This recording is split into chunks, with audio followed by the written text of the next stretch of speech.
what I used to believe and why it changes everything.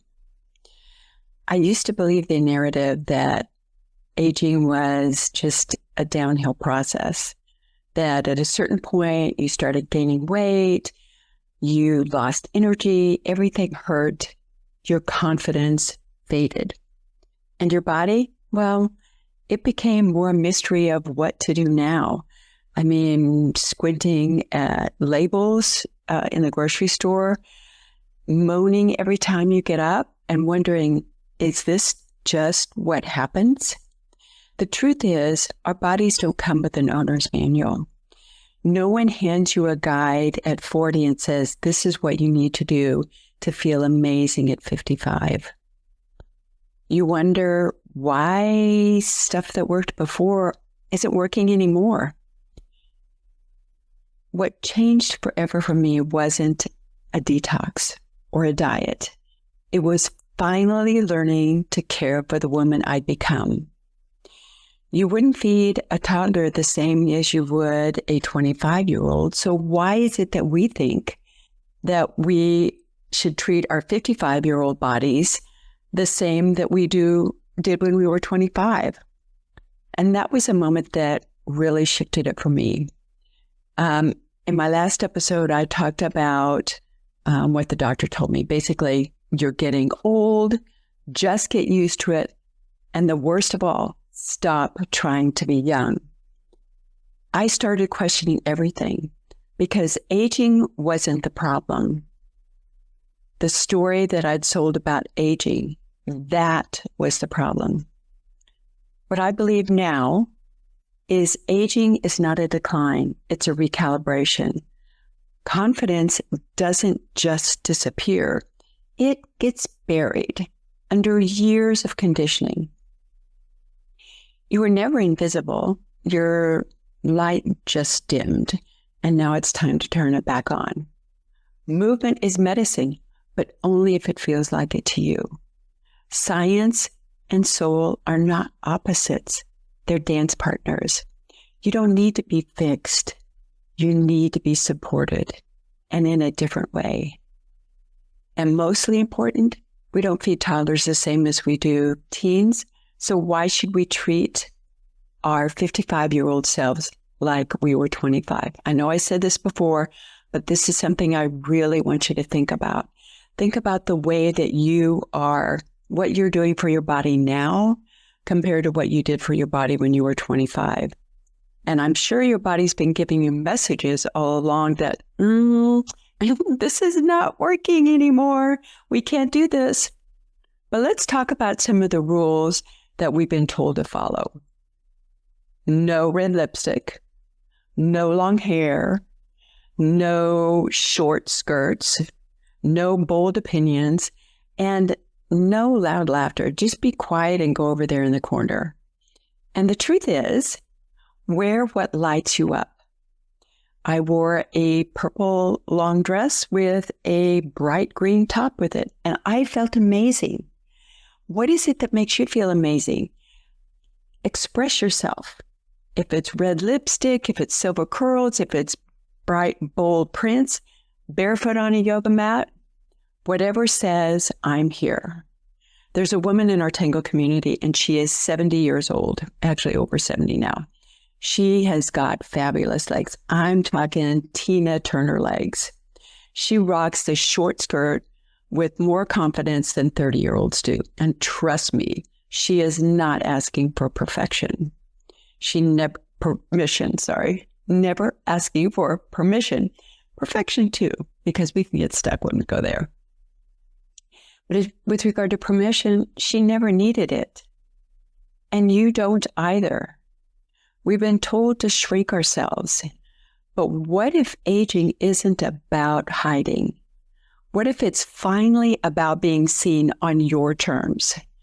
One of my clients, who was in her 50s, was eating like she was 25, and she went back to the real restricted diet that she had that worked for her to lose weight. She tried the same things, but ended up gaining weight, craving sugar, and constantly crashing. We worked together, And she discovered she didn't need to overhaul her entire life. She just needed to reconnect to what her body was telling her she needed. One small shift, starting her day with protein. Everything changed. Her late afternoon sugar crashes disappeared. She stopped snacking on empty carbs, those that are in the vending machines. She told me she felt like her brain finally clicked and was more ready to work. She felt more grounded, steadier, more like herself. She wasn't punishing her body anymore. She was working with it.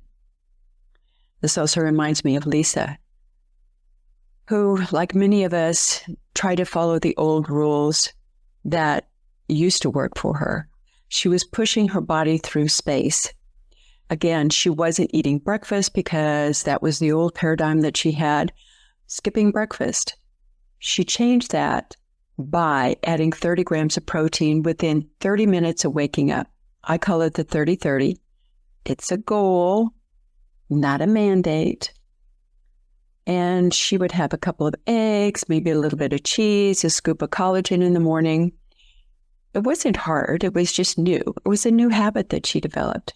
And she too noticed that her sugar cravings, especially mid-afternoon, started to fade and her energy started coming back. She stopped fighting her body and started feeding the woman that she had become. Your body holds more wisdom than any app or expert. Your body is a divine vessel, and it sends messages, quiet but powerful.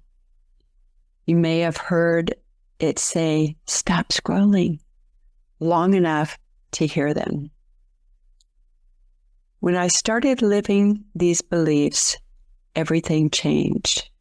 How I move, how I eat, how I rest, how I show up, and yes, how I feel in my own skin. This is what my tango students started saying to me. They would come for a dance lesson, but secretly pull me over to the side and go, what did you do? Can you teach me how to do what you did? And just so you know, it wasn't Botox. It wasn't fillers. It was not some $300 serum. It was this, shifting how I thought, moved, and nourished myself with intention, with care, with grace. So let me ask you guys, what if you're not broken? What if you don't need to be fixed, just better supported?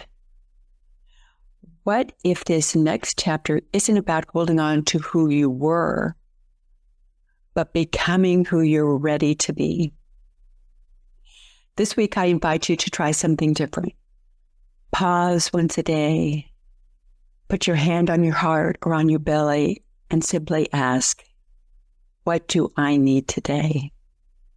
You might be surprised what your body has to say. That's it for this episode. See you next week. That's it for this reset.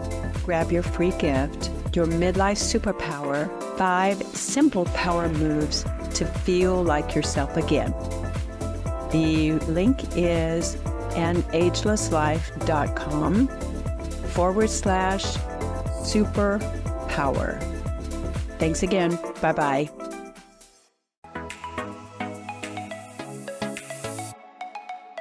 I'm Michelle Abraham, founder of High Vibe Podcast Network, and we're honored to have Diana Devi's show, Midlife Reset, as part of our network family. For more inspiring shows like this one, visit highvibepodcastnetwork.com. And don't forget to grab your free gifts from our hosts in the gift vault. Stay high vibe and keep sharing your life.